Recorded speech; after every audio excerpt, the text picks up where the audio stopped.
Busi Ernest on the panel to give this panel the weight that it deserves. You're welcome, Doctor. Thank you, Madam the moderator. Thank you, JCO panelists. I think that we'll be analyzing critical issues that affect our country.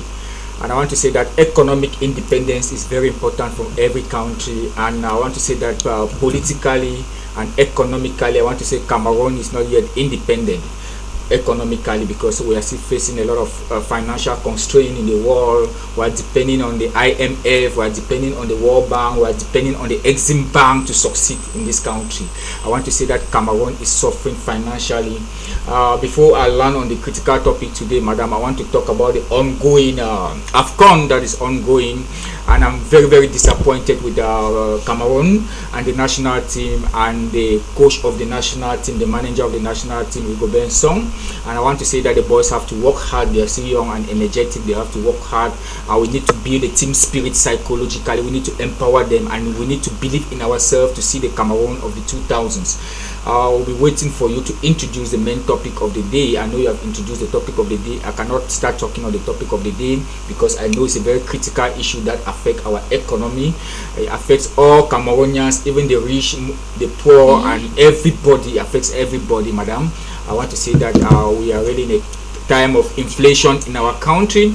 When the Secretary General of the Prime Minister Office, Seraphine Magloire Fuda, announced this communique that was signed by the Secretary General of the Prime Minister's Office, the increment, the price Glencoe. There was a corrupt practice that was brought with Glencoe, a Swiss multilateral company that Cameroon politicians they were corrupted, and they took money on mineral products and so on, Madam, and nothing happened. We know of the COVID gate in Cameroon. Nothing has happened with the COVID gate. Nothing has happened with the Olympic gate. People have embezzled COVID gate. They have stolen state money. They are still increasing the price of fuel to the common man. And I want to say that the increment in the price of fuel will affect other sectors in our economy, especially basic commodities in our markets will increase, and the common man will suffer. And people will trade now more than entering taxes and so on. And I want to say, in the days ahead, if you're not serious, if you're not careful, people will be paying transport fare in Boya for 500 francs. Yeah. And we are seeing the hardship. We are seeing the hardship with the political crisis in our country. Yeah. I think that the Prime Minister, as head of government, have to rethink about this. Thank you, Madam the moderator. Thank you so much, Dr. Busi Ernest. Of course, that was quite an introduction. When you see somebody who is quite patriotic and who has a lot of burden to unburden and unveil, they get to talk at length at their very introduction. But that is always a snippet of what we are going to be, expounding on the show today, and you don't even want to miss out. Dr. Busi held the hands of somebody who belongs to the FACO Union Drivers, and he's also an EXCO member. He sits as a Secretary General of FACO Drivers Union, and he's here today in the person of Mr. Tar Richard. You're very welcome. Thank you, Madam the moderator. It's a pleasure being here once more. Thank you so much. The last time we got to talk about issues of insecurities and the campaign by the parliamentarian of FACO Urban and all of that. The parliamentarian of FACO Urban constituency, Mr. Sendo Malumbe. He's a man of people I will always talk. He's a man who is down to earth. He's somebody who listens to the plight of the people. Especially when it comes to our sector. Mm-hmm. Yeah, because you have, I don't know where you have this subscription of taxi drivers. Yeah, but I know that he's a man of people, because when it comes to certain matters that concern us, it is so personal, and he sees to the end that the well-being of a taxi driver in Boya is well considered and well seen into. Thank you. Well, you have touched on the parliamentarian, but we are going to be zooming into the aspect as MP, what they are doing, what the senators are doing, and all of that. But when you got wind of this price hike, first of all, as somebody who is always behind the steering wheel, and is it something that your union, that sparked a little bit of controversies here and there, and was it received with so much disgust even as drivers, and what is the disadvantage on your side as well?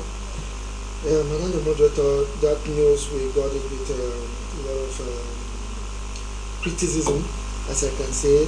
It was like a bomb to us because it has not been up to 6 months that they hired the price increase. You understand? So coming now within the space of 3 to 4 months again, there's another increase again, which is very, very bad. We were not able to deal with the first one that was. We were not able to deal with the first one, and then here comes again another one. So we are just confused. In our union, like in our group, many drivers are so disgruntled. Everyone is talking negatively concerning the government. It's like the government does not see into the problems of the common man.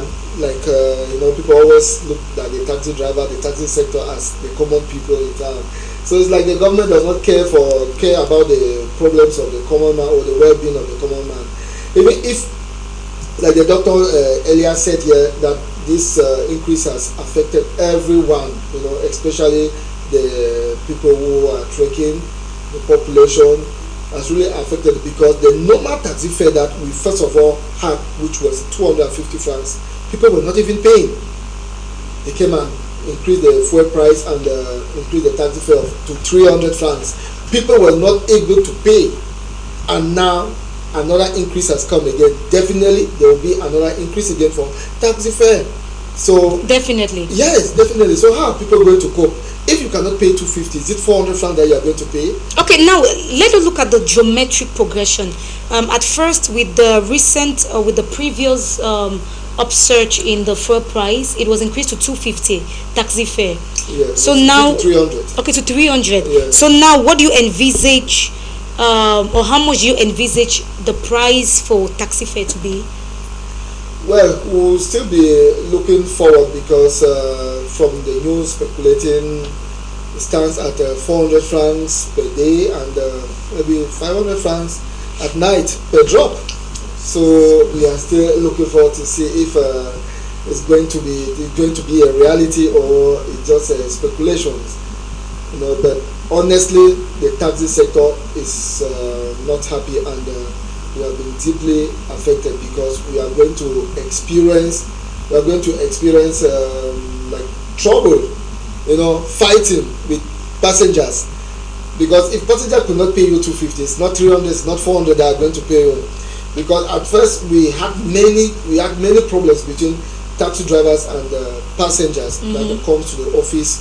Maybe we spend a whole day solving problems because of issues of taxi fare. And now another increase has just come again, just taking us by surprise. So for me and for us, the government has not done well for us, especially for us, the taxi drivers. Okay, fine. Let us before we get into some of those challenges that the issue causes, but how do you sit as a syndicate? I understand you are an executive member with the FACO Drivers Union. Yeah. So is it FUDA? FADU. Okay, FADU. Yes. Now, when you communicate like this, that was done by Seraphine Magloire, Secretary General at the PM's office. How do you enact that law? How do you implement it? Do you sit as a body to decide on how much the fare is going to be in your town or municipality? In our municipality, we can sit in collaboration with other unions. Okay. But before doing that, we have to seek maybe the consent of our bosses, because we are just the branch representative.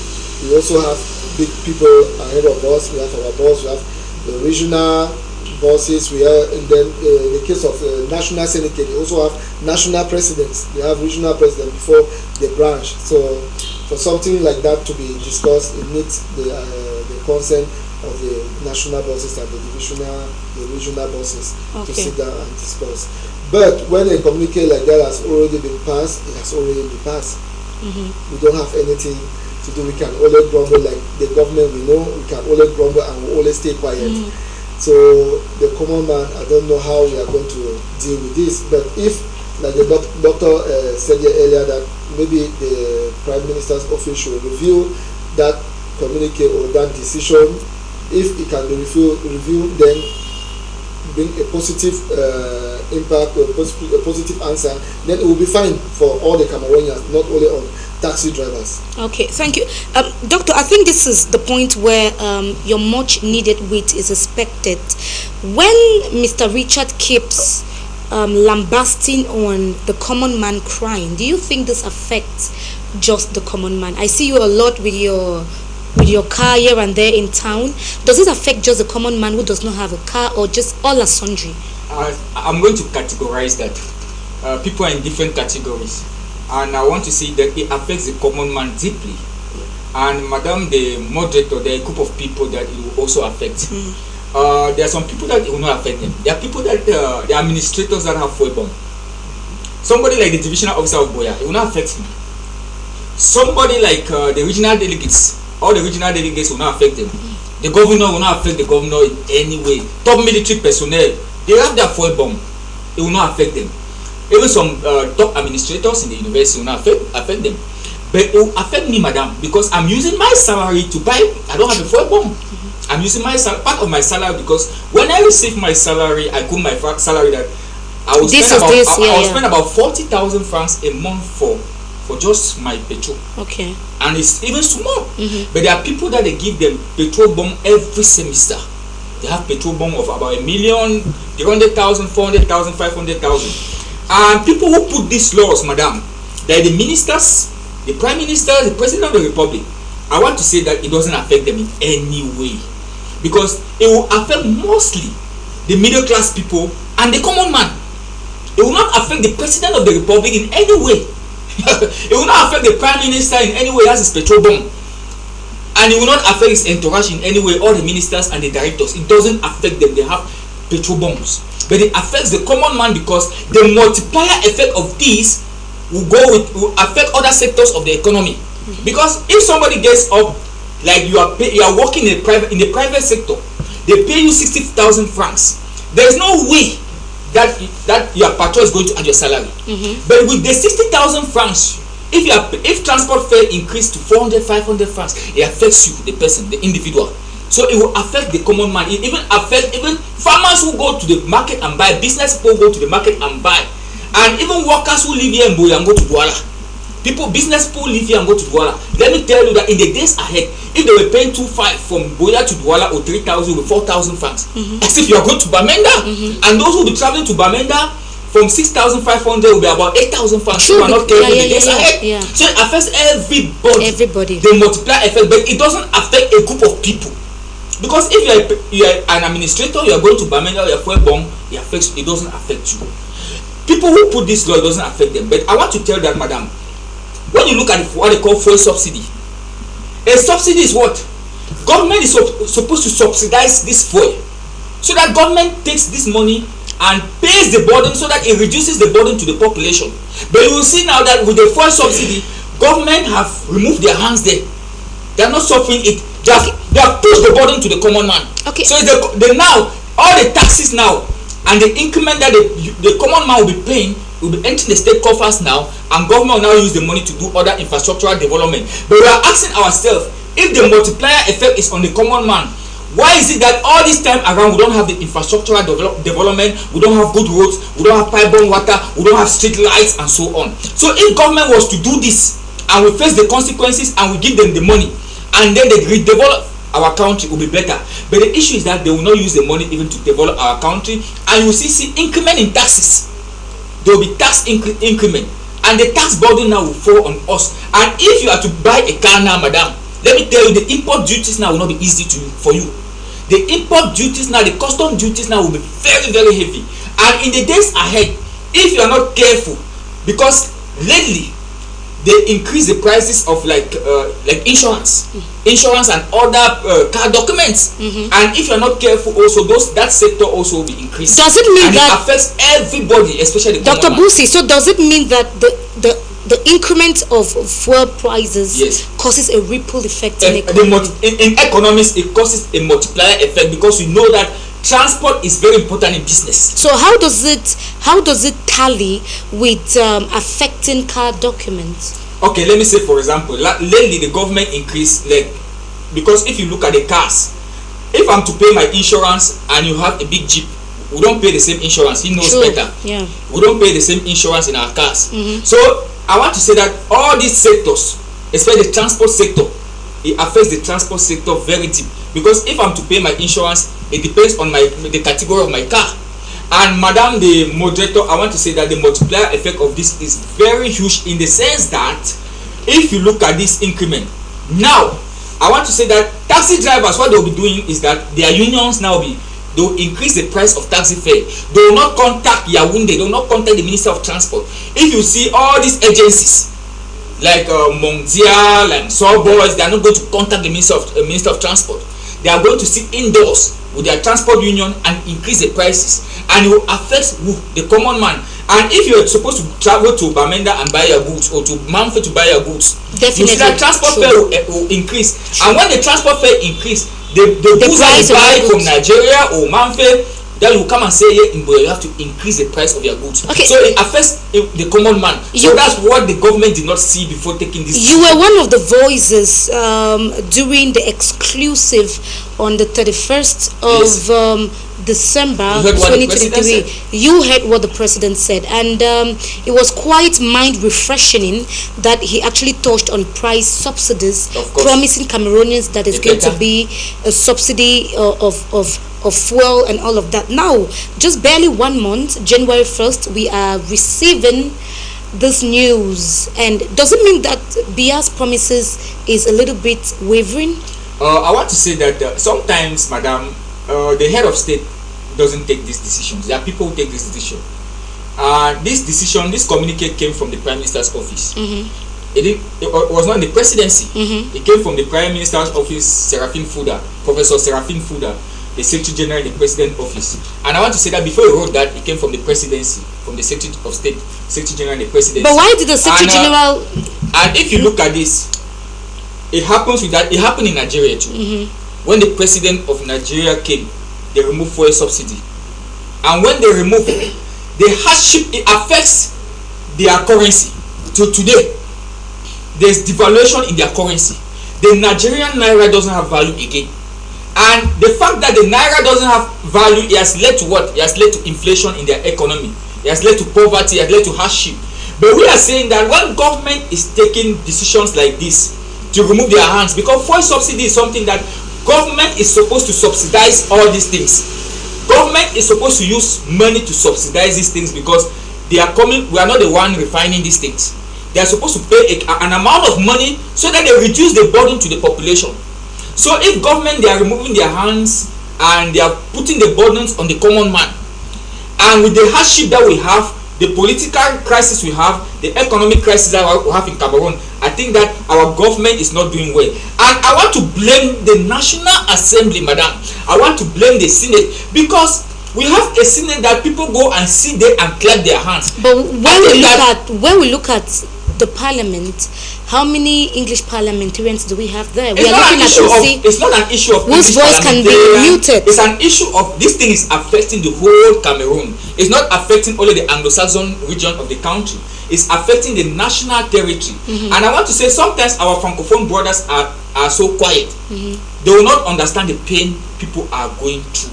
Because if our parliament, we had men of integrity, intellectuals who are rational in our parliament, when arrests like this come from the Prime Minister's office, when in their city, because they are supposed to work in their extraordinary sittings, they are supposed to say no, enough is enough. They are supposed to protect the common people who elected them in parliament. So when laws like this, when things like this happen, we say that our parliamentarians they have failed us totally. I'm calling on our parliamentarians here. We have parliamentarians here. My friend, the parliamentarian of Boya, they are hearing us. The Senator Mbela Mokichans, they are hearing us. They have to sit up. They have to go to parliament and say enough is enough. And I think that they have to protect the common man. They are not doing enough. This fuel subsidy of a kind is affecting everybody. Madam, they are talking about 5% increment of salary. 5% increment of salary with this increment in fuel, I want to say that is nothing. If you want to increase salary, increase 20% salary of civil servants. But if you are increasing just that of civil servants, and how are you going to protect those who are working in the private sector, so that if they are paying them 30,000 francs, they can multiply their salaries to 60,000 francs. Now, I was about to ask that, do you think that the scale is not balanced when you overtly say that you're going to increase the salaries of civil servants, but the common man, I work with High TV, yes. So what happens to me? That's why we are saying that the private sector, how are they going to protect this private sector? Because I feel that the private sector also, they have to increase also the salary of their workers. But it's also difficult when an economic situation that is very, very difficult, and we know the situation, and we know that Cameroon is not a capitalist system where the private sector is. We have a mixed economy where the government of Cameroon regulates everything. And I want to say that as we are talking today, we also have the Ministry of Commerce, and the Ministry of Commerce, even the multiplier effect of this fuel subsidy will affect basic commodities. And we hardly see the Ministry of Commerce, the regional delegation, the divisional delegation of commerce moving around to monitor the prices of basic commodities in our market. And I want to say that it's a chain, and this chain will affect the wholesalers, the retailers, and even the consumers. And we want to say that this fuel subsidy of a thing will affect everybody, will affect middle class income earners in Cameroon, especially middle class income earners who earn about 250,000, 300,000, 100,000 francs. It will affect them, and business people too. It will affect them in their businesses because they have to now shift the burden to the common man. And I want to say that, Madam the moderator, when arretés like this are coming in 2024, when elections are coming, we are asking ourselves whether the government is doing good to the common people, because elections are coming and you are increasing the prices of fuel in the country. And if you look at this, sometimes too, I blame our government because we have a lot of loans. Cameroon is owing a lot of loans to the World Bank, to the Exim Bank, and to the International Monetary Fund. And we are saying that all these loans, it makes us to be vulnerable. So whatever decisions, like sometimes they will say that this price increment is coming from the international market, it's coming from the world market, it's coming from the World Trade Organization, because prices of fuel is basically high everywhere. But I want to sample and tell you that if you look at the prices of fuel, Cameroon has the highest increment of fuel in Central Africa, West Africa, and in Africa. If they are counting 10 countries in Africa, you see that fuel prices have increased in Cameroon. Go to our nearest neighbors here in Gabon. Super is about 500 and something francs. 500 francs and something francs. So even in Cameroon, if super was 500 francs in Cameroon, madam, we'll be living a life of happiness. So we are saying that, for example, with taxi drivers, if super was 500,000 francs, you can even pay 100 francs from here to Bunuma Gate. Taxi drivers will not worry you.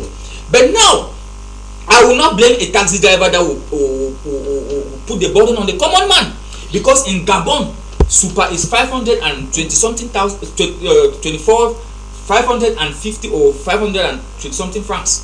But in Cameroon, where Cameroon will have petroleum products instead, where is 840 francs per liter, but in Gabon is about 500.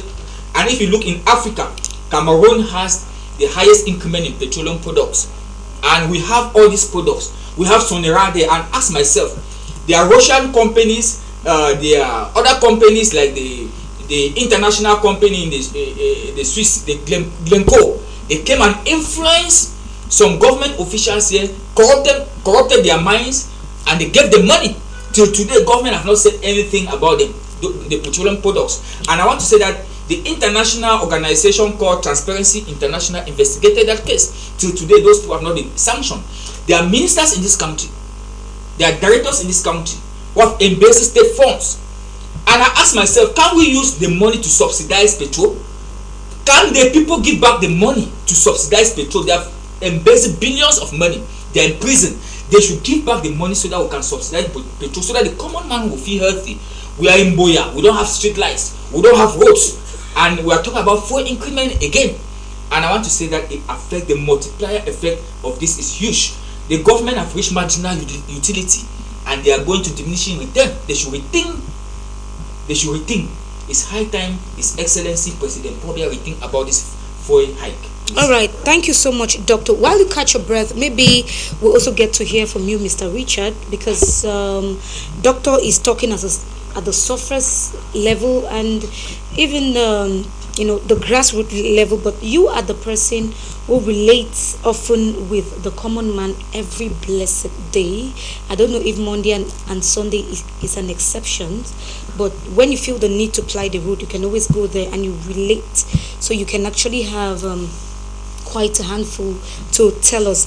There is strict and incumbent decision of the custom duties or custom officials to stop the importation of illicit motor premier spirit that is usually called as funge. So do you think that is even going to be more hazardous to your working abilities and to the economy in general? What do you think the situation is going to be? Thank you, moderator.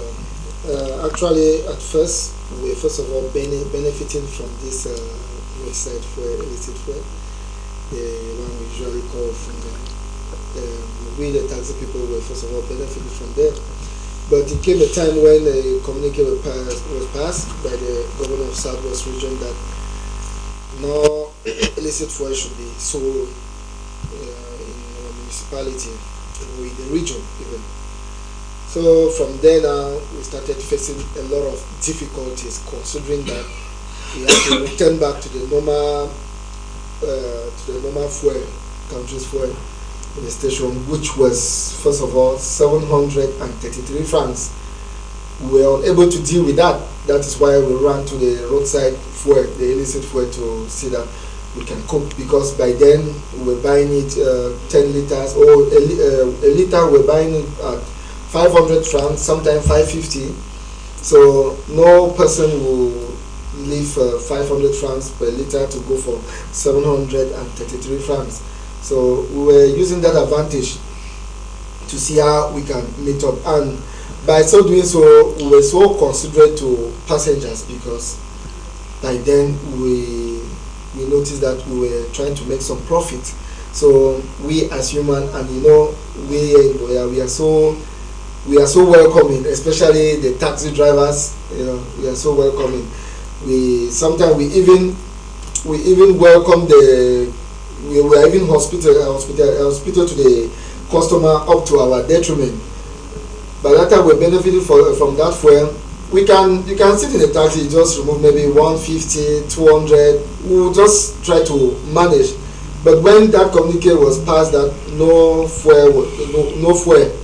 illicit fuel should be sold in the municipality or in the region, we had to return back to the filling station, which was so hard on us. And we tried to cope, we tried to manage. Sometimes we tried to even beg the passenger to understand with us that the fuel is so high. If they can't afford to pay, means that they will be working on a deficit. Mm-hmm. Yeah, you cannot buy 10 liters of fuel for about maybe 8,000 to 9,000, and you go to road to work. If you cannot work up to 10,000, means that you are working at a deficit. You have come to on the road to work for the passengers. Definitely, at the end of the day, you will not even be able to take care of your family if you are a family man, or even if you are not a family man, you will not be able to repay your bills, because you are living in a city. Everything is costly in a city. Even water to drink, you have to buy it.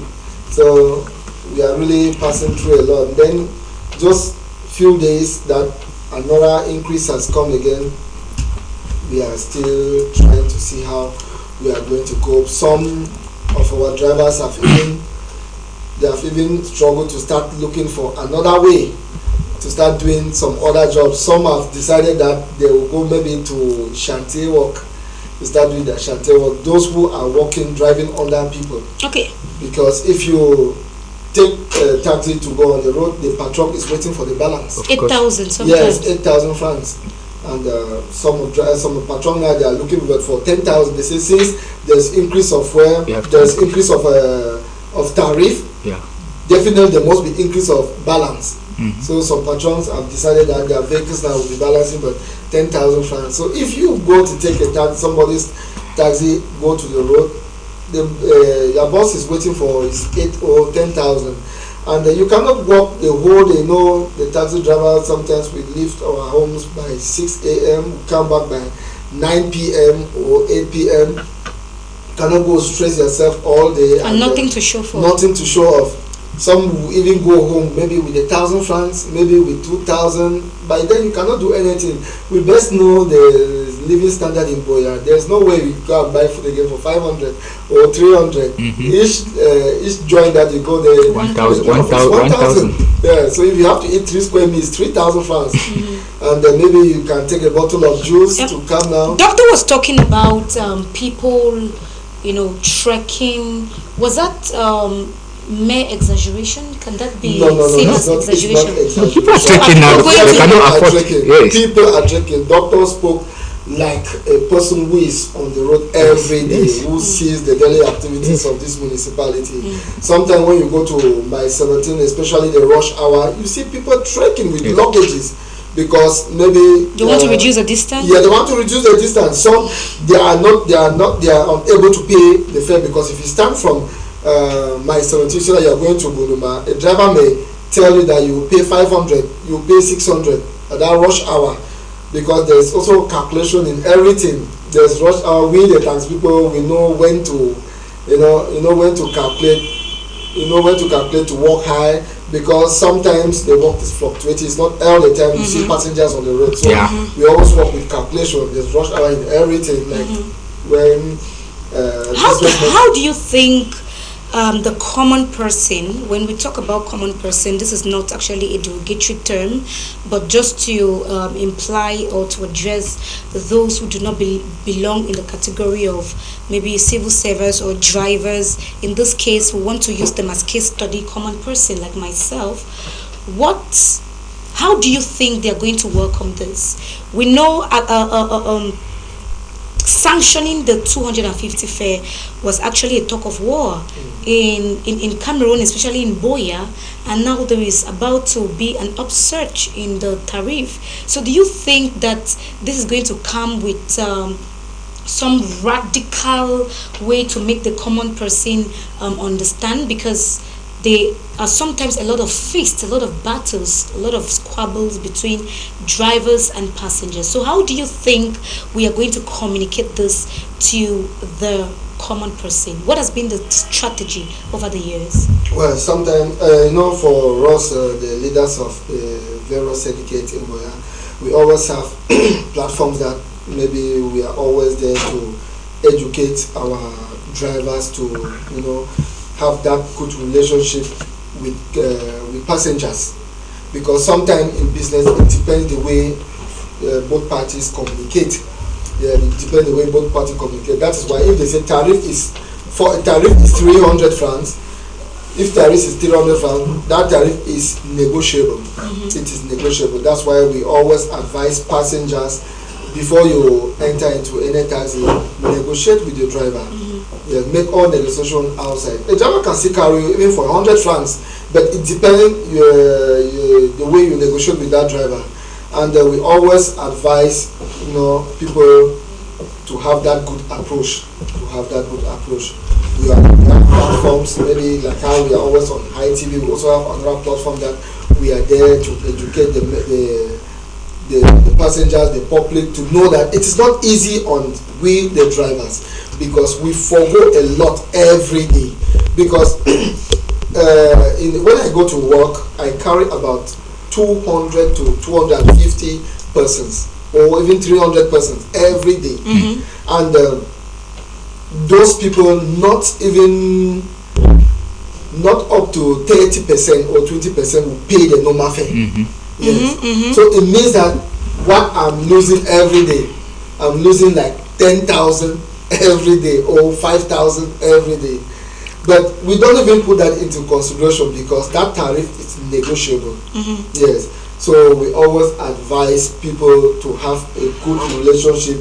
If you are a passenger, have a good relationship with the taxi. If you are with a taxi driver, if you are a taxi driver, always make sure you have a good relationship with the passenger that is coming. So as not to get into any squabble in the taxi. Madam, there's a question that you ask him, that is the syndicate member, that's very important. And you ask him whether those who suffer the effect of this is only the common man. I would say sometimes too, civil servants also have entered taxis. That's civil servants even paying 100 francs and crying. They don't, they quarrel with the taxi drivers. Yeah, the teachers. Yes, teachers. Yes, yes, every day. Yes, absolutely. Yes. But you said it most of the people who quarrel with them are even civil servants. You said it here that not every civil servant. Yeah, that's why I categorize the civil servant. Not every civil servant has a bond. So I want to say there are some civil servants who suffer this multiplier effect of this. So I want to say that if we look at this, government have to redefine this again, but it's already late. But now, what is the way forward? And that is a problem, because now we are talking about this. We'll go to the way forward very soon. But I want to say that what we are crying today is because of new colonialism. We are suffering the effect of colonialism, new colonialism, because if Cameroon was a country that was free from French rule and also from the British rule, because we know that Cameroon is mostly the French rule today, we will not be suffering all this effect. And we are suffering today because we depend on the European Union, we depend fully on the World Bank, we depend on the World Trade Organization. Africa is not independent. If Africa had their own currency, they have their own trade organizations, they have their own market, we will be discussing foreign products in our own African market. We will not be waiting for international organization for validation that because of the World Trade Organization and other bodies, they have increased in the world market, they have increased the price of fuel. It has to affect Cameroonians, it has to affect Africans. If Africa was independent, so we are suffering a problem of leadership in Africa. Africa has a problem of leadership. If African leaders were independent in their own way, I think that we could also, like Sonora and other, like Nigeria has in the Niger Delta, they have a lot of petroleum products. Well, Doctor, since you're already here, you're already here with the Sonora, let us look. Don't you think this comes at a time where Sonora is barely begging to breathe or stand tall? Don't you think it's fair enough when Sonora, the oil gas refinery company, was still buoyant? Did you envisage all of this coming to play? Madam, when Sonora was still buoyant, what were they doing? Because if you look at the account of Sonora, they don't have any statistics. And I want to tell you that whatever goes on in Sonora, we don't know the accountability there. That's the truth. And you don't know the gymnastics that goes on in Sonora. So if we know the gymnastics that goes there, transparency, the accountability, we can be talking about the facts and the statistics of Sonora. And I want to say that all the petroleum products, all the transaction that goes on with Sonora, madam, the reports are given right directly to the presidency. The reports are not given to the prime minister. We don't know the statistics. We don't know how many products were refined. We don't know the products that were transported to Europe, in Russia, in France, and so on. That is the thing that we are facing. We are still facing that crisis with CDC today, and Demonte and so on. That part of CDC has been sold to other people that us Cameroonians, we don't even know. And I will say that we sometimes, even if you look at the products that we have, because Sonora will not refine the petrol, all this super that comes in today, it's not Sonora, it's not coming from Sonora. We have the heavy products, we have the crude oil. Sonora does the crude oil, we don't have super.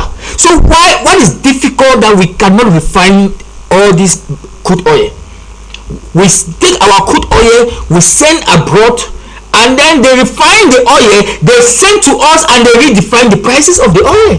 That's why we are suffering. When we give them the raw materials, we give them the raw materials, they transform the raw materials, and they determine the prices to us. So are we saying that by every means Sonora should be on the mind, because this is the job that they are supposed to do too? That's why I'm saying that this problem, the consequences of this problem goes back to the common man. And I want to say that it's a problem of governance. Why do I say so? It's a problem of governance because we have crude oil in Cameroon. We produce the crude oil, we send the crude oil out of the country, and then now they give us back the crude oil through importation with high custom duties, and now they determine the prices to us. We are not the one who determine the prices. We don't determine the prices, and these prices has been increased because of the one in the international market. Somebody watching you now may be asking, does Sonara have the ability to redefine crude oil? That's why we're saying that we can do that. We can do that. Why conditional? Why can? We can do that. It depends on the government. It depends on the government.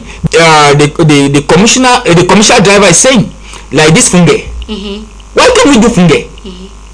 Funge is done in Nigeria. Exactly. Why can't we do funge? And it's cheaper there. And it's helping the people. Funge is done in Nigeria. Why can't we do funge and use as our own byproduct? Imagine the funge is living in Nigeria.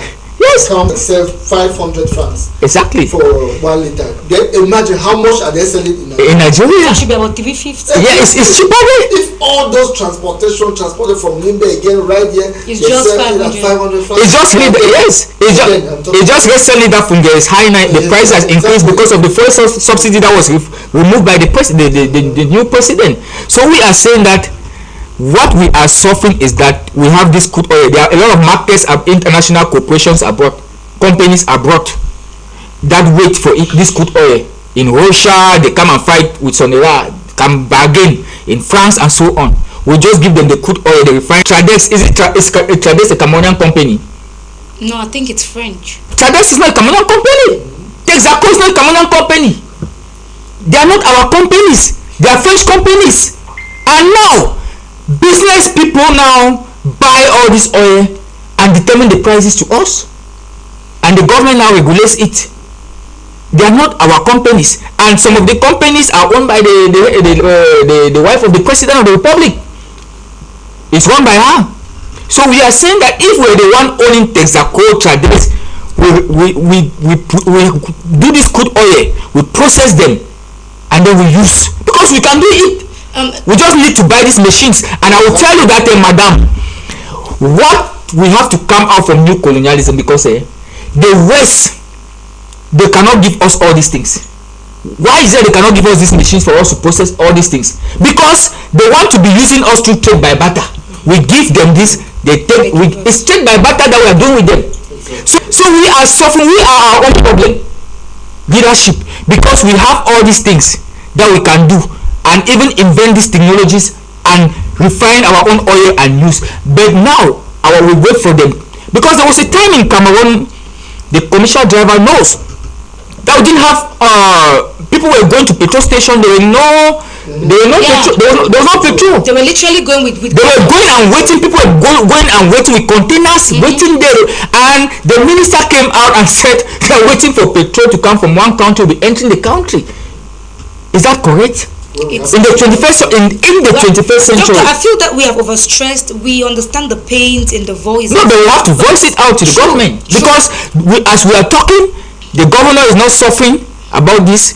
The ministers are not suffering. Okay, but on the flip side of things, Dr. Busi Ernest, on the flip side of things, with the myriad of things that we have been opportuned to get from Dr. Busi himself,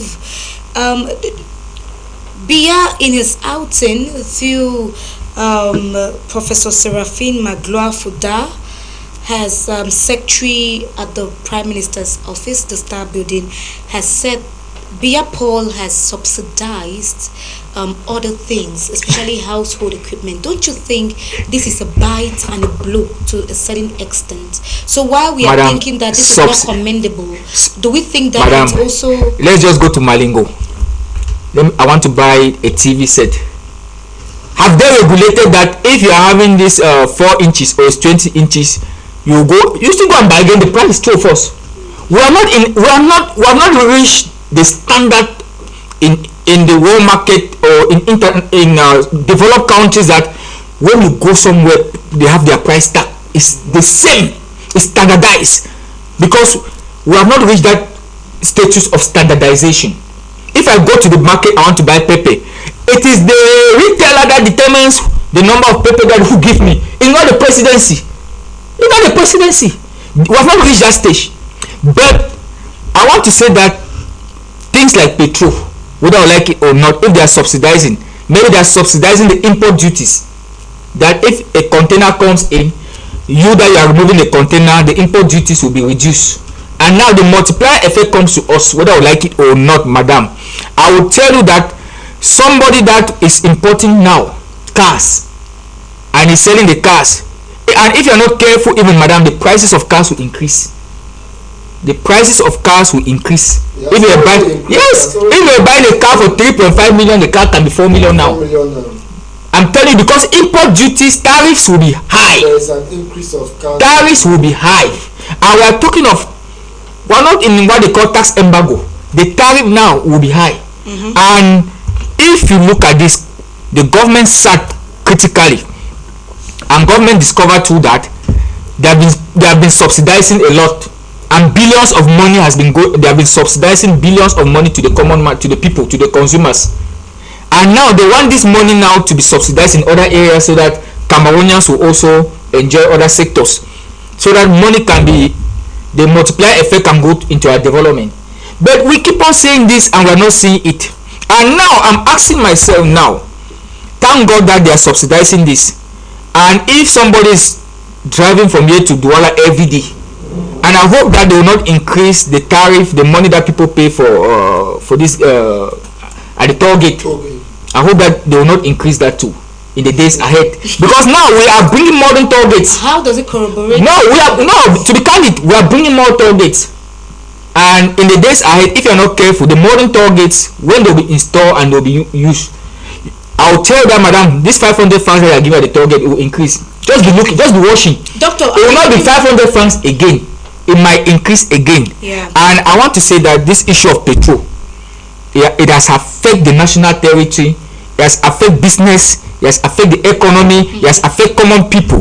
And if you look at the life of a taxi driver, a taxi driver that, for example, that doesn't own a taxi, will struggle now that if the tariff is normally 400 francs at night, like he was saying, some will even take 600, 700 at night, because they want to make more money, because they need to give more money to the owner of the car, like what the commercial driver said there, whether I like it or not. And now the problem with Cameroonians is that they always quarrel the taxi drivers, whether like at this point in time they quarrel, because sometimes you enter in some of these taxis, they have labeled there 250 francs from Bunduma to my 17. But we enter the taxi, we see the tariff, we still argue them. Even I'm seated here, I've argued with them sometimes. From Bunduma to my 17, I'm holding 250, they refuse. And sometimes they give the tariff depending on how you are dressed. Sometimes you enter with your suit, you give 500 or 1,000, the money they will cut. And now it will change. You might enter, you give 500 francs, they will say there is no change. Doctor, because they just tell you that petrol has increased. Thank and we have nothing to do. So we are saying that government should regulate these things again. Thank you. At this point, we'll let you or have you catch your breath a little. Mr. Richard, I'll be back, but after this jingle break, we'll be back to take the reactions. It is always very incumbent on the show that while we take an amazing ride, we make sure that our viewers are not left behind, and that is why we hold the hands steadily of our viewers, and we make sure that they're part and the parcel of the program. Immediately after this jingle break, we are going to be back to the studio to see what Mr. Tara Richard have been saying, or whether or not they differ. I will be right back with the program matters.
Welcome back to the program Matters, and of course the topic on board, we are trying to x-ray the issue of price hike, the consequences, the advantages, and everything pertaining to the upscale of a price hike in Cameroon.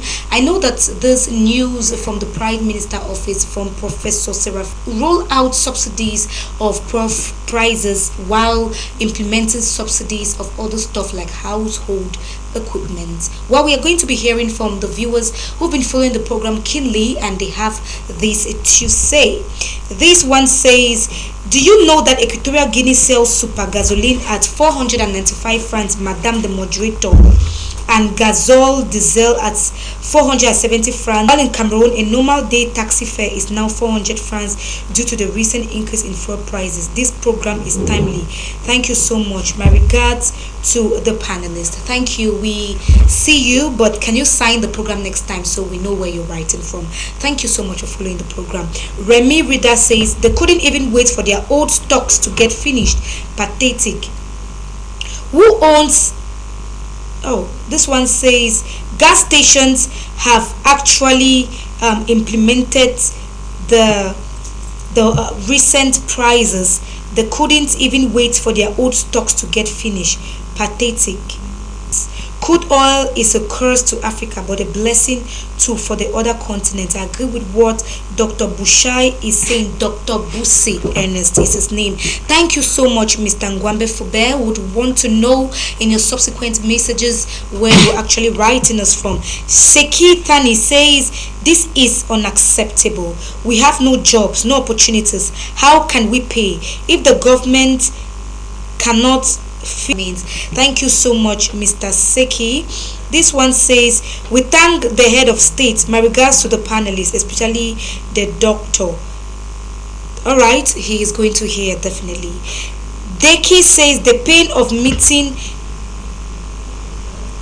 Please, we do not get to read coded languages on the show. Can you try to be as explicit as you can? The effect of increased fuel on The effect is increase in fuel on the way we all thank the head of state. Well, the English is not very clear enough, but thank you so much for commenting. Maybe you want to revisit the write-up.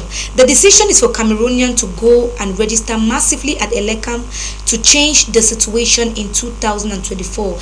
My regards to both the professional commercial driver and the doctor.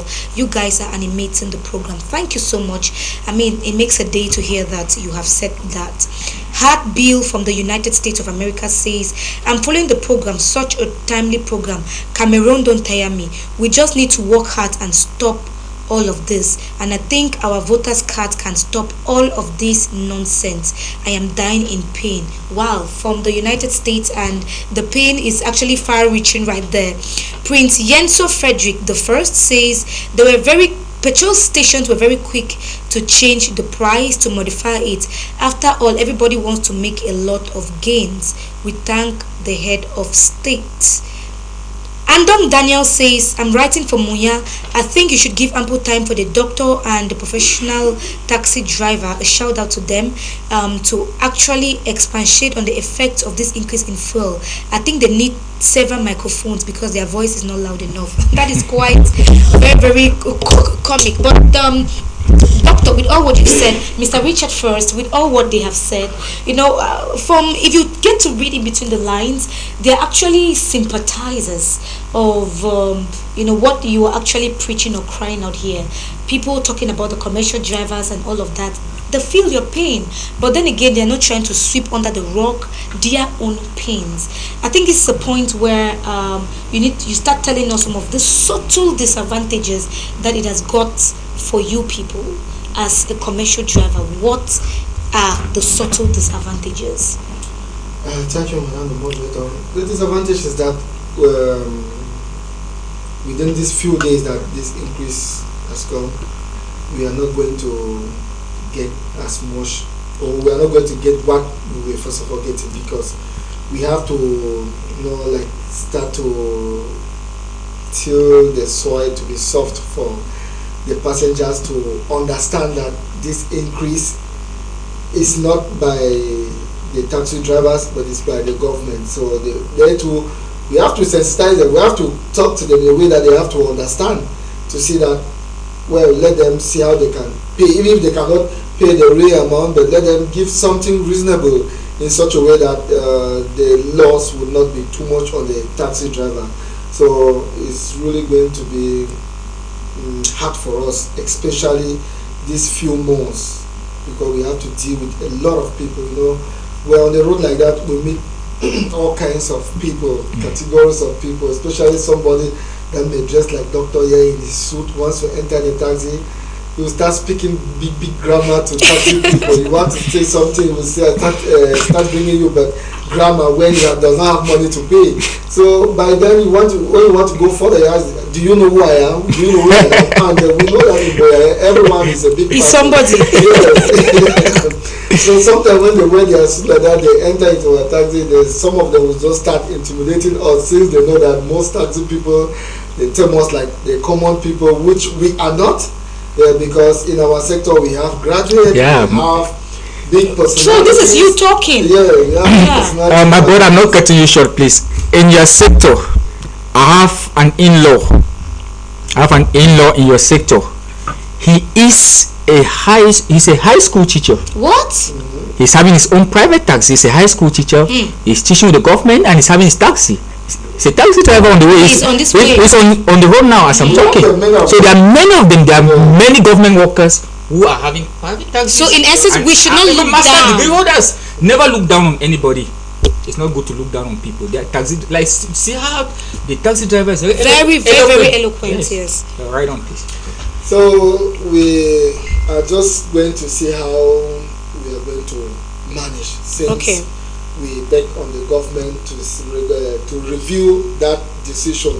If it's possible, then it will benefit all Cameroonians. You see how there will be joy in the... But how can government review the decision when he has lifted subsidies on various segments, especially household? Madam, sometimes when you take a decision, you see that it is not going with the population, you can still review it.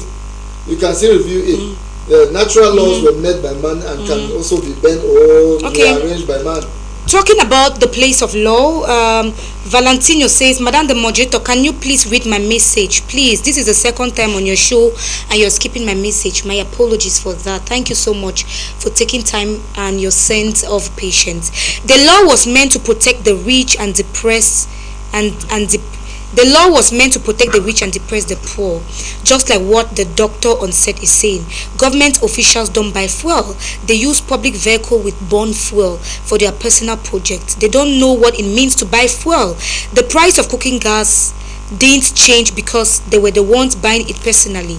They didn't see the bad roads, poor governance, corruptions, handful of individual holdings, million captive. Judgment day is coming. I think I need the number of the doctor on set. No problem. I'm going to consult with him and we're going to see how to reach out to you, Mr. Valentino L. This other one says, that's a consequence when government uses over 300 billion to host AFCON and no profit to the last Cameroonian. It's just the beginning. Now imagine that Cameroon had won on the AFCON. Would you have been saying that? But no problem. Thank you, Bama Emzo. They should free Anglophone Ambazonian. I'm wondering how this has got to do with the program. But thank you so much still. L Captain Ben says, I am writing for Muya, the heartbeat of the Boya municipality. Sad, sad, sad, sad.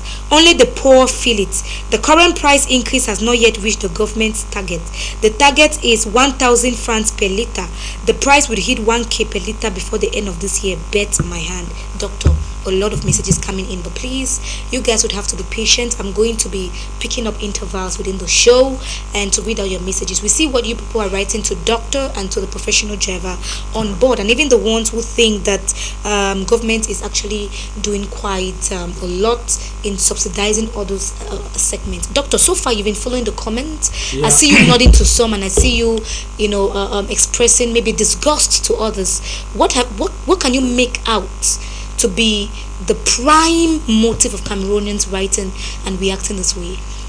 First of all, we are in difficulties in our country, and when we talk about these difficulties, we discover that the Anglophone crisis has caused a lot of pain though this pain is indirectly to the francophones, I want to say that this pain affects everybody. The anglophone crisis, I will tell you that there are many IDPs who are in Buea today, madam. They are suffering. Would they be able to pay taxi fare? And so on, there are many IDPs. Many people have come into Buea today. Buea being a metropolitan environment, people have come from different local, remote areas with the difficulties and hardship in the local environment. And you are talking about price hike. And we are trying to revamp our economy. What about the common mama in the village, the common papa in the village who is in Kwakwa? Life is hard, and we'll be moving from one place to another, and the increment in price, the price hike, where would they take money to pay transport fare to be moving from one place to another, or to go to their farms, or to migrate from one place to another? When we are talking about economic revampment, we should be thinking about the common people. Madame the moderator, I've seen even grandparents here in Buea moving with sticks trekking because they don't have money. Not to talk of, I paid the transport fare of one in Limbe. You see, bike. It's I not paid easy. that. It's not easy. Yes, very not true. Not to talk of students, because Buea is a student environment, and most of our students take taxis to school, and most of them pay 100 francs. And when you tell a student to pay, some of them have not eaten. They'll get up eating, they are going to school, they have just 200 francs. And sometimes they are planning that they'll pay 100 francs and go to school, go to school, because the school restaurant, they can buy food there for 100 francs. And then when the taxi driver now insists on 200 francs, and they'll decide now to trek, they might come late to school, they might miss their exams, and so on. We are saying that the multiplier effect of this affect the young, the old, the aged, and everyone. But there's a segment of people in government that it doesn't affect them. Those who this person talking about Equatorial Guinea. Yeah, it's true. Doctor. It's true. Yeah, we have been seeing on social media. It's true. That of Equatorial Equatorial Guinea is true. It's about getting to 500 francs per liter. 90. Let's just say 500 francs per liter in Equatorial Guinea. And they have no refinery company. And they don't have all the crude oil as we have. And I'm saying that. But they don't have a refinery company. They have, but they don't refine. Their Equatorial Guinea is the same like Cameroon, same mark zones, but infrastructurally they are more developed than us, but they don't have the population like us. What we are saying is that they have, but they don't refine. They also depend on the West. African as a whole depend on the West. But how come they depend on the West? But how come their fuel is greatly subsidized? It's subsidized because the leaders, they have interest on the common man. So leaders here are supposed to have interest of, when you are a president, you are president to the people. The people elected you. His Excellency President Paul Biya is the guarantor of the Constitution, meaning that he can stand and protect this thing. This law was not written in America. This arrêté was not written in Brazil. It was not written in France. It was not written in Britain. It was written in Yaoundé. It was not written by the president of the European Union. It was not written by the chairman of the United Nations organization. It was written here in Yaoundé and signed by the Secretary General of the Prime Minister's office, meaning that they have sat because the Prime Minister, meaning that they have sat in a meeting and they have congregated and they have subsidized it. And I want to say that, madam, this issue has affected totally the whole economy. And there was a time in Cameroon, I'm not saying that we have to revolt because we are in a crisis. In 2008, when I was in secondary school, when there was a food crisis in Cameroon, that there was price hike in food crisis, you discover that Cameroonians regulated. In 2008, I was in secondary school by then. When there was totally food crisis in Cameroon, things were regulated. And I think that government can regulate the fuel crisis, because when you look at the fuel issue of fuel hike now in Cameroon, you look at it, many people have bought cars in Cameroon now. Many people have cars now. It was not as before that a certain group of people have cars.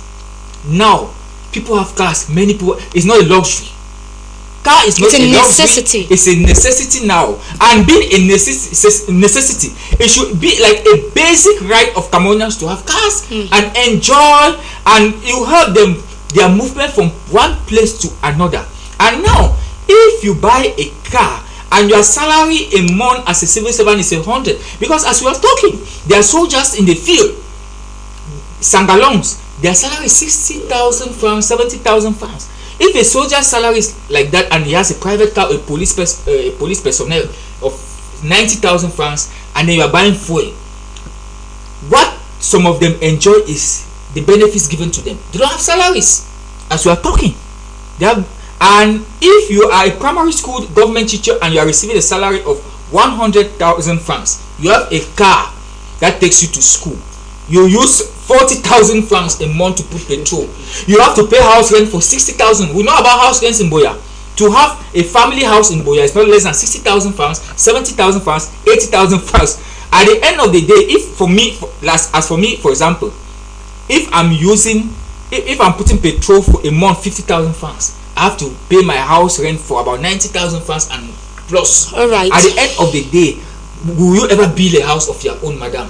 So we are saying that what government have to redefine this issue and think about the multiplier effect of this, because we are looking at the economic effect of this now. Well, doctor, that sounds like a conclusion, but we are not taking leave of you anytime soon. I will not want you to give a conclusion. This one says, good evening, great panelists. It is indiscreet to say that people should register in the voters' registers in order to do away with the present regime. Don't be a daydreamer. Elections will never remove this government, no matter how many register. For over 40 years, elections are unable to remove this government. It is not today that elections will remove the present regime. Fuel prices is the highest in Cameroon within Central Africa states. Thanks. Writing in Yaoundé is Jean Atanga Michel. Thank you, Mr. Jean Atanga Michel, for taking time out amongst the other varieties out there and sticking to the program and hoping to be hearing from you as the program proceeds. But doctor, before I get to talking some daily politics, I would want you to catch your breath, Mr. Richard, because this is a little bit sensual. Doctor, you are one of the people who have the balls to, address incumbents and other, opposition political parties. You've stood the test of time as a crooked, acute political and formidable political analyst. But do you think the voters' card, in the voice of Mayor Cyril Njomo, do you think that the voters' card can change things? I want to say that now this is a time of reawakening. The wind of change is blowing every day. And I cannot sit on panel and stop Cameroonians from going to do their voters registration, because I want to tell our youths there, things are changing, times are changing. I think that if we are looking only at the past and say youths should not go and vote, it will not help us in anything. Change, you must vote. I'm encouraging the youths of Cameroon, the youths of Buea. It's high time we get educated and stop voter apathy. I think that looking at local, because if we're not careful, parliamentary elections, local elections will come up before the presidential elections. And if we are to do so, if you register and you are in your polling station, you stand there and you protect your votes, nobody will read your vote. You protect your votes till when it is counted. Nobody will read the votes. Even if it is rigged, the percentage will not be too much. We are encouraging Cameroonians, the young people, please don't spend your time on pari foot and thinking that because you want to gamble. I know life is hard. Sometimes some of you go there because you don't have a choice. You want to make an ends meet. But I want to say that gambling, you cannot shape your life on gambling. Those people have gambled, have succeeded. Not everybody can succeed. Shape your life, be patriotic by bringing change. Go and register and change the dynamics. And I want to say that if you look at the demographic figure, the youths have the population. You can change, you can be an agent of change. You can be the mayor tomorrow. You can be the parliamentarian tomorrow. And I'll be talking about electoral reforms too. It's very important that we need to reform our gather your momentum, because yes, I'm going to be having you address what Parliament is doing and how much their involvement on this matter can go a long way to suit the hearts of Cameroonians. And if the seat they occupy at the level of Parliament is satisfactory over time. Can you permit me say something as you're talking? Madam, you're talking about Parliament and we are talking about fuel crisis here. We have a Parliament that I think that is a rubber stamp parliament. And it's French dominated. Yes, we have a parliament that our parliamentarians go there and sign their budget and we are not seeing. But I want to thank God, my friend here, the parliamentarian for Malomba SMA for Boya Obang is trying. I'm seeing him working with taxi drivers on a daily basis. But we will need to see them hear their voices in parliament, protecting the voice of people. Because in Cameroon we don't have private visa. I can go and stop this fuel stuff. But they need to go to parliament. This fuel increment has been signed by the executive. It was not signed in parliament. It has been signed by the executive. The Secretary General of the Prime Minister's office is working with the executive. It's an arrêté. I think that now the parliamentarians can go now to parliament and act as a rebuttal. Yes, if they really love their people, but we are not seeing them doing that. We have parliamentarians and senators who go and sleep in parliament. We need young and dynamic people. So I'm encouraging the youth to get involved in politics, to get registered, and we need also to reduce the ages so that at the age of 30, young people can become parliamentarians. We must not wait till 35 and 40 plus. At the age of 35, somebody can become a president of the republic. With the youth, we need to change our mindset, and we need to reawaken our mindset to think that, because about gerontocracy, government of the age, it will never remain like this. If you sit in your room and you keep on complaining, you will not solve the problem. Stand up, register, vote, get involved in politics, change the dynamics. Change is a gradual process. Thank you. Do not sit in your room and think that the change is going to be automatic. Loosely borrowing from the words of Dr. Busi Ernest himself, the panacea of our time. Thank you so much, Doctor. Your voice would always matter, Mr. Richard, because you see the roads on a daily basis, and we cannot say this. If we want to look at the people this is greatly affecting, it would be commercial drivers first.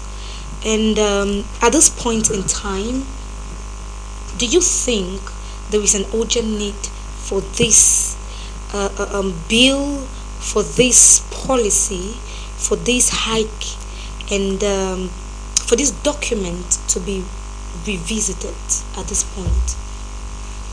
Yes, Madam the Moderator, there is an urgent need. There is an urgent need for the benefit of all Cameroonians. Because, as the doctor earlier said, it does not only affect the common man, also it affects even the civil, because not all the civil servants have the advantages that all of them have. You can see for the teachers, they don't have the same advantage with administrators, which they are all civil servants.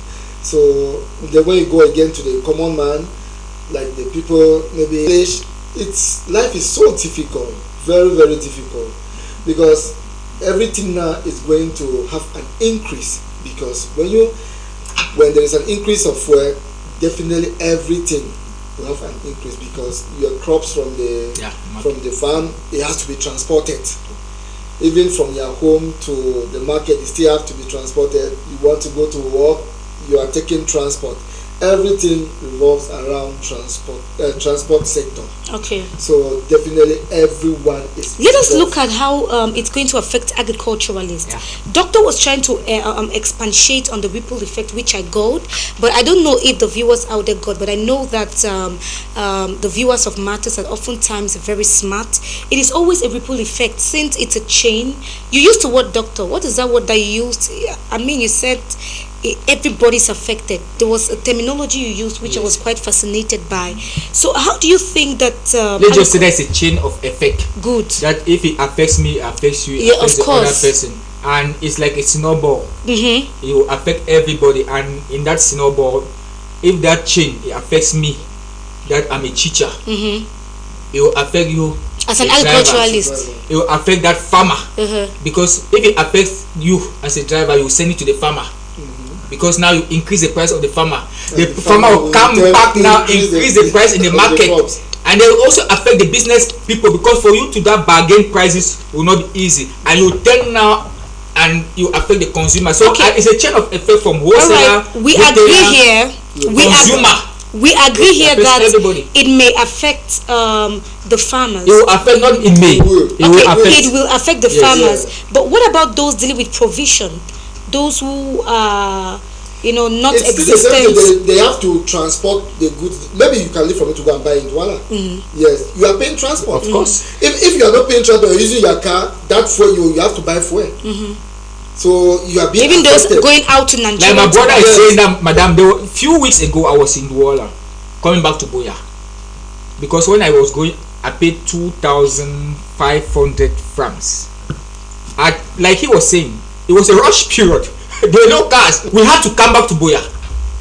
They put it 4,000 francs. Now that there's fuel hike, there will be rush periods now that when people go there and do their business, because most people who do businesses in Buea, they go and buy in Douala. Like when they go now and buy, on coming back, that rush period, if you're not careful, some will pay 5,000 francs to come back here in Buea. And when they come back, do you intend that if I go and buy my products, the transport fare is high, I will not increase? I will increase it. So the multiplier effect is there in the economy. So I think that our government need advisors.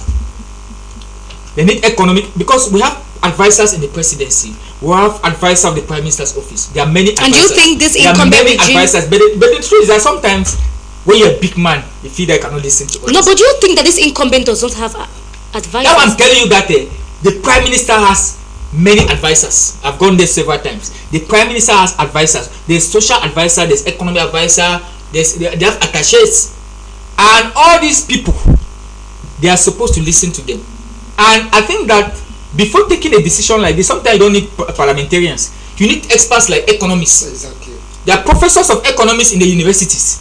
Call some of these professors. They are consultants. There are many of them who are consultants, professors who are consultants, who are economic consultants. Call them and ask them, now this is this. If I remove fuel subsidy and then I push the money somewhere else, the burden somewhere else, and then the common man suffers the effect on fuel, how will it affect the economy? Now they'll come and tell you about the multiplier effect and inflation now, because there's no deflation. There's inflation, whether I like it or not. Inflation, there will be price increase, and when there's inflation, sometimes you look at the demand and supply issue, and you will see that sometimes you will supply a product nobody want to buy because of price increase. Demand will be low, so the curve now will be falling. So we are saying that when you are taking decisions like this, you need experts like economists, because maybe the prime minister is not an economist. The prime minister is a PhD holder in law. Exactly. And then you not expect the prime minister to understand the effect. There is a learned person. Okay, fine. Consult an economist, and the economy will tell you the disadvantage of you taking that. Clear enough. decision. Thank you so much. Just like we promised, every matter into the program, every inch into the program, we try to make sure that our panelists feel belong. This one from Boya says, good evening, dear panelists. Votes can never do anything to this regime. Everyone's destiny in Cameroon belongs to him or her. The parliament is compensation to families helping the current regime.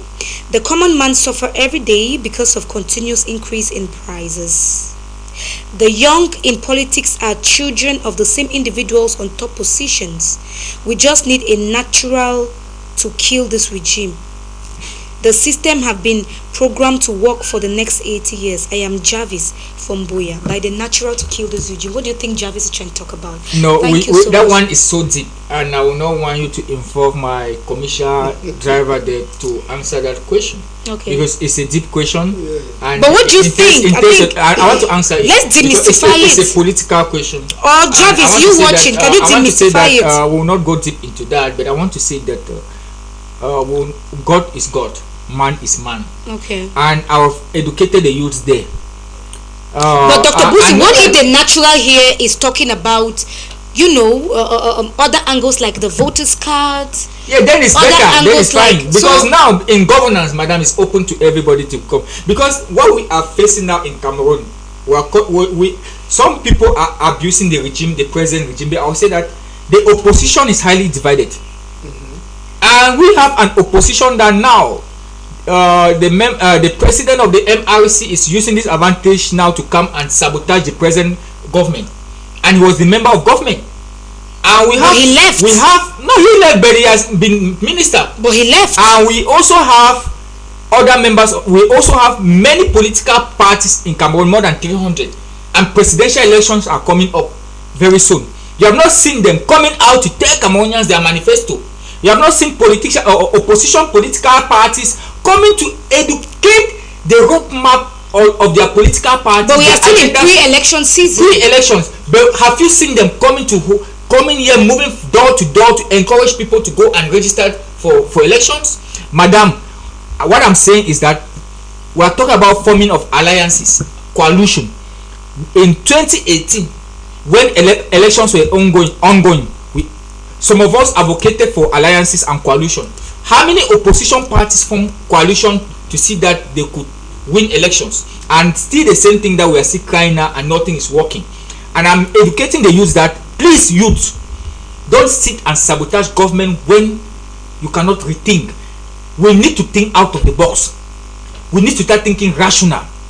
Obama became the president of America because Obama was rational and he was thinking out of the box. So please don't say that if you don't vote, your vote, even if you vote, your vote doesn't count. Change your mindset. When we start changing our mindset, we'll change Cameroon. Do you believe in that? I believe in changing of mindsets. That is true, because in Cameroon there's no other way to change the regime without passing through the ballot. Do you think that doctor is building castles in the air when he says change of mindset, and he's just building, empires in the air, which will never be feasible? No. Do you think he's daydreaming when he says change of mindset, change of this, and thinking out of the box? That could be a very sensual thing to say, because has there been something that youths of this epoch have not thought about that they should be thinking of? Do you think there is something? Do you think there is a strategy that have not been implemented to rule out incumbent regime? If that is their focus, that has not been done. Well, for me, we are talking on legality, and the only legal way to rule out the regime is through ballot box, because we are advocating for peace. So the only way to remove the ruling party or the incumbent regime is through ballot box. That is why Doctor is calling on all the Cameroonian youth to change their mindset and register massively to see that this election is being done in a rightful way. And when you register, when you vote, stand there for the vote to be counted, so that you can protect your vote to the last minute. That's just the best way. There's no other way that I can say. And I don't believe in military juntas. Exactly. Because sometimes when military juntas happen, we have seen that in Burkina Faso, we have seen that in Congo, we have seen that in several countries, in the Guineas, we have seen that in several countries. Madam, the moderator, in Burkina Faso today, when we were applauding the young, energetic military leader, people are suffering in that country. In Guinea now, the man lacks economic reform. Military cannot rule a country. The man lacks economic reform, how to think about his country. That's why he's going to the road to pick debts. Not the work of the president. Those good, those modern. But I want to say that, madam, I don't believe in military junta. If they are waiting for that, I don't believe in that. I believe in democracy, and the youth can change that dynamics. And doing what they have not been doing. We are talking about fuel hikes in Cameroon today, madam. What are you suffering? It's the masses. Let me tell you, the members of government are in their climatized offices. Some of them don't even know about this price hike, as I'm telling you. It's true. Some of them don't go to the petrol station. They don't. It is they have drivers. Their drivers go to the petrol station and fill their tanks, and come back to their homes and pick them to work. You hardly see them go to the petrol station that they are filling their tanks. Their drivers take their cars, they fill their tank, they pick them up. They don't even know what is happening in the country. Do you think that the president is feeling this pinch? No. The president is always flying on air from one country to another. And who suffers the effect is the common man. So the common man should get involved in politics. The young people should get involved in politics and change the dynamics. I don't believe in revolts. I don't believe in violence. Violence have never solved problems, because we are suffering in the Anglophone crisis today because of violence that we have been using. And this violence is not helping us, please. We should not destroy our own people. We should not destroy our own properties. we should safeguard them and look for other means of changing the dynamics. Loud and clear. And we can change these dynamics by getting involved in politics and removing those who think that are not good enough, especially the aging population in our parliament, in our senate houses, and so on. We can do that. For electoral laws to be changed. Why do I feel like the president of the Senate is being attacked here? Madam, I'm not calling names. I'm saying that we have some aging population that, Madam the moderator, if I was a member of parliament, do you think that I will sit in parliament and I will be sleeping? When I know that critical issues are ongoing that will affect the people of my constituency. If I was a member of parliament at this age in parliament, I will stand by my people at the age of 35. I will stand by my people. I will protect them. I will say that no, I'm going back to meet my people. It will affect them. I will stand my ground. Julius Malemba is talking in South Africa because he's young. Do you think that the present Speaker of the National Assembly can get up and what I would like? I'm a psychologist. Human development entails that the more as you are aging, your physical power reduces. As you are aging, your intellectual development also diminishes. As you are aging, you have memory decay. You start there are things that you forget. I'm a psychologist. As you are aging, your emotion, you don't have emotional stability. As you are aging, certain diseases and illnesses attack you. You cannot be energetic as a young man. Your hormones are not the same. So I'm saying that the young people has to be involved. Has to find their place. What we are crying is that some of these young people are in schools. They are in schools like Enam, that their fathers are rich people. But I want to say that they are underprivileged children who went to Enam too without paying a dime, and they are doing well. I know of friends who went there without paying a dime, and they are doing well as young administrators. Okay, thank you. But I want to say that what we are suffering today in Cameroon, the multiplier effect of this fuel, if it's not curbed, if we don't look for a solution in the months ahead, it will be drastic. We'll see what they call super inflation. Okay. The hyperinflation. I will not call it hyper. Hyper means we have inflation now is moderate. Hyperinflation will be so high that the common man, even those the civil servants they'll just go and be taking the loans and they'll suffer the effect. At the end of the day, will not have a salary to go and take. And like my brother, I'm telling you that most civil servants in Cameroon are suffering because their pay packages are not the best. When you see a civil servant like a teacher builds a house, don't think that is salary. It's loan. And they cut all, and when they cut their salaries, sometimes month end you go back to your house, you go back home without salary because of loans. And you see the suffering that people are working, they are not seeing money. Sometimes you come back home, your wife is expecting 100,000 francs for management of home, but you know, if you don't explain that, man, they have cut the money from loans. You know, understand? Right. So we are saying that the government should regulate this, please. Because so hyperinflation is not good for a young economy like Cameroon, because our economy is still young, it's not yet buoyant. Thank you so much, Dr. And it will also cause a lot of international brain drain. People will travel out of the country, they will migrate out of the country because of hardship if we're not careful. Okay, Bentama Romanus says La République du Cameroon is grappling with the impact of soaring fuel prices.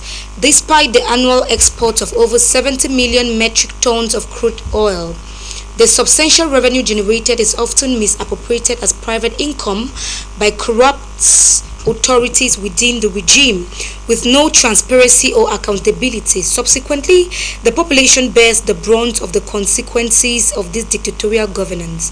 Furthermore, the ongoing conflict in southern Cameroon stands as another significant drain on the financial resources of La République du Cameroun, LRC. The expenditure on the war in southern Cameroon remains a top priority for the LRC government. As a result, the people of LRC continue to endure the economic burdens associated with the high cost of sustaining the conflict in southern Cameroon. This was done by Betama Romanus. Where are you writing us from? Thank you, Mr. Romanus.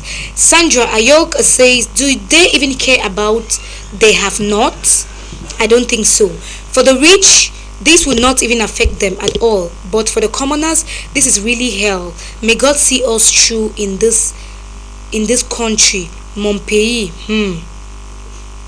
Martin Luther King said that the real cause of suffering is not the violence of the leaders, but rather the silence of the masses. If the poor were truly suffering, they would not have been silent in their majority.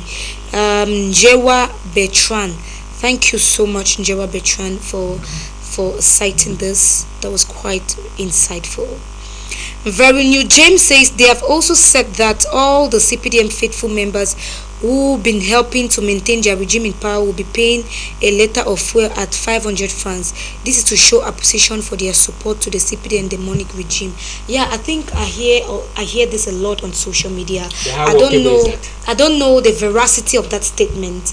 I see a lot of people like Mr. Sama Abangmagwa, who has been writing quite in his, social media that's page. Militancy. I don't think that this, when you look at the multiplier effect of this, we know that militating in a party, when you go to the fuel station, you will not go there and say that you are a CPDM and the person will reduce. No, it will not work. There's nothing like that. I think that is just a word used to sabotage people. It will not work like that. That you go to the fuel station, you say no, you are a sympathizer of the CPDM. They will give you, reduce your petrol. No, everybody. It has been written there.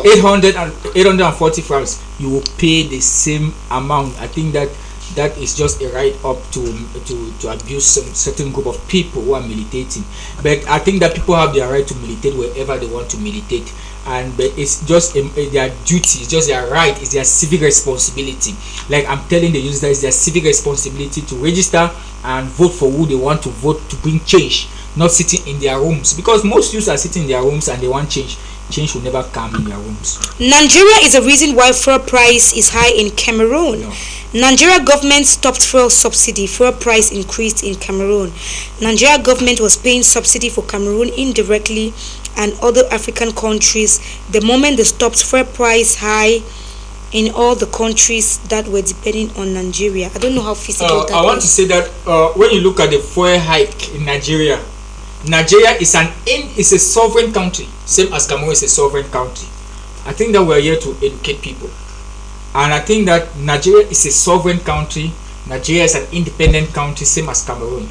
When the government in power came, the Bola's government, Tinubu's government, it was their political agenda that they will come and remove fuel subsidy. I went to Nigeria lately, and I will tell you that I spoke with some of them. They told me that there's hardship in Nigeria, and I saw it. And the fuel subsidy in Nigeria, there's increment also in their in their fuel. There's increment in the petrol station. They have increased it, and they are suffering the multiplier effect. And we are also suffering that now, because our government also, it's an African problem that if we are not careful is going around. As for now, we have about 11 countries in Africa that are facing this same crisis. And Cameroon is among those 11 countries with this price hike, because their government are suffering from a lot of loans in the World Bank, a lot of loans. They have a lot of loans that they don't know what to do now, and they have to shift. They are shifting in now to the common man, and now taxes now will be increasing in the days ahead if we are not careful. I think that's the government machinery doing that in Cameroon. Not Nigerians are doing their own, while our own government is doing. I don't know whether. Let us talk about Vision 2035, and do you, at the point in time where we are at 2024 and we are in dire need of emergence, and we are beckoning on the emergence of Vision 2035, do you think even at 2035 that is going to happen anytime soon? Well, if you want to talk about 2035, means that we're talking about 10 to 11 years from now. And this 2035, I think it came up 10 years backward, if I'm not making a mistake. Maybe yes, it came out 10 years backward. And if you look 10 years backward, I don't see any change that has been programmed towards that 2035. I don't see any change.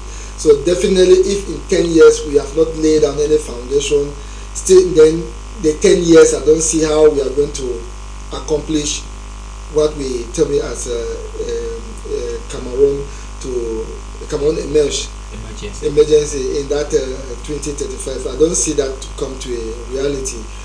Talking on how we are planning, because it's not something that you just get up in 2 years, you plan it and you realize it. No, it's something that they have been building it, and I don't see what they have been building it. You cannot build a house without a foundation. You need to put down a good foundation to see that that house come to realization. Okay. For me, I've not seen any foundation. Please, that question too is very rich, and I want to add something from what my brother said. That vision 2035, and we are looking as if 2035 is far. It's not far. It's not far. Just now, we are already entering 2025 election year. 2035 is not far at all. We are talking about vision 2035 when the government talk about the Memvele Dam, the Limbe Deep Seaport. To today, we have been waiting for the Limbe Deep Seaport. We are talking about vision 2035 when we don't have roads. We don't have the kind of road network that we envisage by 2035. That means in the next 11 years, as he said, we are going to construct these roads. Vision 2035, when our airports are not buoyant, we don't have aircrafts of our own. Vision 2035. What's Cameco? Cameco is, go to Douala Airport and look at other international airports like in Nigeria and then in other countries, and you see airports.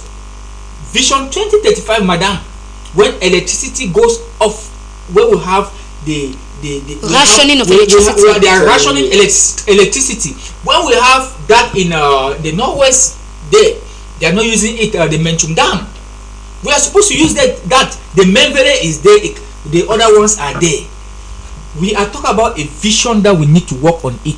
Vision 2035. We are looking at the road, the Yaoundé Douala road that has not been expanded till today. That road is still there. The modern roads, we have not seen the road in its reality. Vision 2035 was about decentralization that is not yet being effected, and then we are still only pushing decentralization, and we are not seeing what the local collectivities, the mayors, the regional presidents are doing. Time is against us. 2035, Vision 2035, when we are talking about price hike, where we cannot refine our own oil and use our own oil. Vision 2035, when the West are still coming and depending, we are still depending on the West. We still loan money from the West. We are still depending on the World Bank, the IMF, the Exim Bank. What are we saying? I want to say that, madam, for us to realize this vision, the first thing is patriotism. Vision 2035 cannot go when our ministers still go to Europe to treat themselves. When they are still sick, they are in Kondenge, they send them, they fly them abroad for treatment. We are talking about quality health here. We are almost Vision 2035, when COVID Gates money has not yet been refunded. When the issue of COVID Gate went right to the presidency, we have been waiting to today. Olembe Gate, we are waiting till today. The Glimco Gate, we are waiting till today. Corruption is still high, embezzlement is still high, and recently there was a paper that came out, and Cameroon is still among the highest corrupt country. And we are talking about this when the Supreme State Audit is there, the National Financial Investigation Agency is there, is not able to take this money back from these corrupted people. They are waiting on government, and government machinery is always very slow. We can realize this if we have patriotism. We can realize this if we do the right thing. We can arrive at this when we implement the attributes of good governance like transparency, accountability, equity, justice, fairness, and all of these things. So we love Cameroon and we want Cameroon to be better. Please let those in power help us to change the dynamics. We really need to see Cameroon to become an El Dorado, that people will not be traveling to America every day, to Europe every day, and migrating through the Mediterranean. Thank you. Thank you so much. That was quite a powerful conclusion from Dr. Busi Ernest. In one word, what do you have to tell your people, taxi driver syndicate watching, the common